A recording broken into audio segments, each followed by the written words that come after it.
नमस्कार सर्वांना. तर हे नेपियर घासाची सुरुवातीची जी कापणी असते ना, तर ती चालू आहे आपली. आणि बघा आपल्या हे जे लावताना आहे ना, इतकं चांगलं लावलं होतं, आपण लावलं होतं ना, त्याच्यामुळं कुठंही ह्याची तुटाळ झालेली नाही, काय नाही. सगळ्या आपल्या कांड्या ज्या लावल्या होत्या आपण, तर त्याची सगळे फुटलेल्या होत्या. आणि हे कापायला चालू आहे सुरुवातीची कापणी. आणि वाढ थंडीची थोडीशी कमीच राहते तशी, पण हे कापूनच घ्यावं लागतं. जर लहान आहे तोपर्यंतच कापलं तर ह्याला फुटवे चांगले होते. तर हे बघा, हे जे का अगोदर जे तो कापून काढलेले आपण, म्हणजे कोयत्यानेच तोडलेलं आहे. तर ते बघा अशा पद्धतीने ह्याची वाढ झालेली.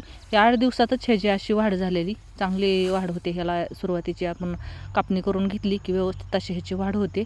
आणि चांगली ठोंबडी धरलेली जे कांडी लावलेली होती ना, त्याला पण अशा 5-6 अशा हे डोळे फुटून चांगली ठोंबडी बांधलेली. आता ही जी सुरुवातीची कापणी केल्यानंतर आहे ना, अजून ह्याला फुटवे पडत होतील. तर थंडीची वाढ जरा कमीच होते ह्याची.